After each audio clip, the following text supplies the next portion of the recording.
आयुष्यात नेहमी लक्षात ठेवा, आपल्यामुळे दुसऱ्याच्या डोळ्यात पाणी येणे हा सर्वात मोठा गुन्हा आहे आणि आपल्यासाठी कोणाच्या डोळ्यात पाणी येणे हे सर्वात मोठे यश आहे. नसलेल्या गोष्टींपेक्षा असलेल्या गोष्टींचा आनंद घ्या, कारण पूर्ण चंद्रापेक्षा अर्धचंद्र हा अधिक सुंदर दिसतो.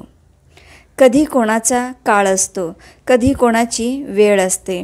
आज उडणारा पालापाचोळा कधी काळाची हिरवळ असते. आपल्या आयुष्यात मनात राहणाऱ्या माणसांपेक्षा मन ओळखणारी माणसं जास्त गरजेची असतात. हसून काहीतरी बोलायचं आणि हसून खूप काही सोडायचं. आयुष्य असंच तर असतं जगायचं. जाताना काय घेऊन जायचं आहे का असं म्हणणारा माणूस मात्र जिवंत असताना काही सोडत नाही. मदतीला आलेला हात हा कधी जातीचा धर्माचा नसतो, तर तो माणुसकीचा असतो. दिलेलं कधी आठवू नका आणि घेतलेलं कधी विसरू नका. पाठीमागे लागलेली संकटच पुढे जाण्याचे मार्ग मोकळे करत असतात. दुसऱ्याला देण्यासाठी आपल्याजवळ काही नसलं तरी चालेल, पण सन्मान देता आला पाहिजे. माणुसकी बघितली तर दिसते, दाखवली तर मिळते, केली तर कळते, मानली तर मिळते, ओळखली तर शेवटपर्यंत राहते. माणसं त्यांच्या गरजेनुसार जवळ येतात आणि सोयीनुसार दूर जातात. जगात सर्वात मोठी वेदना म्हणजे आठवण, कारण ही विसरता येत नाही आणि त्या व्यक्तीला परतही देता येत नाही. लोकांचं वाईट करून आपलं चांगलं होईल अशी अपेक्षा कधीच करू नका. इगो इतकाही मोठा नसावा की आपली जवळची नातीही संपून जातील. जे आपल्यासमोर दुसऱ्यांना नावं ठेवतात ते आपल्यालासुद्धा दुसऱ्यांसमोर नावं ठेवू शकतात. गोष्टी मनात साठवून ठेवण्यापेक्षा त्या वेळीच बोलून मोकळं झालेलं केव्हाही चांगलं.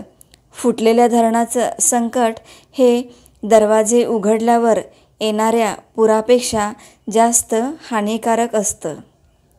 आपली खरी स्वप्नं तीच आहेत जी आपल्याला रात्री उशिरापर्यंत जागण्यास आणि सकाळी लवकर उठण्यास भाग पाडतात. जीवनात आपण जी माणसं जोडतो तीच खरी आपली संपत्ती असते.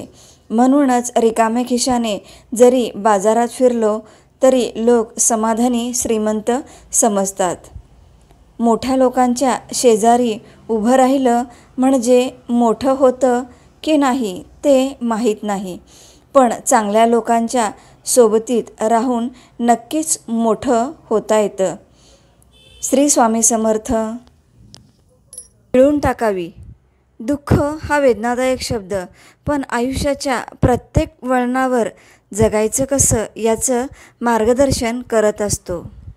आयुष्य शून्य झालं तरी हार मानू नका, कारण त्या शून्यासमोर किती आकडे लिहायचे ती ताकद तुमच्या हातात असते. जेव्हा आपण एकटे धावतो तेव्हा त्याला रेस म्हणतात आणि देव जेव्हा तुमच्याबरोबर चालतो तेव्हा त्याला उन्नती म्हणतात.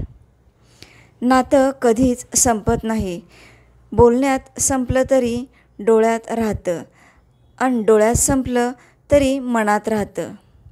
जीवन जगण्याची कला फक्त त्यांनाच माहीत असते जे स्वतःसोबत दुसऱ्याच्याही आनंदाचा विचार करतात. श्री स्वामी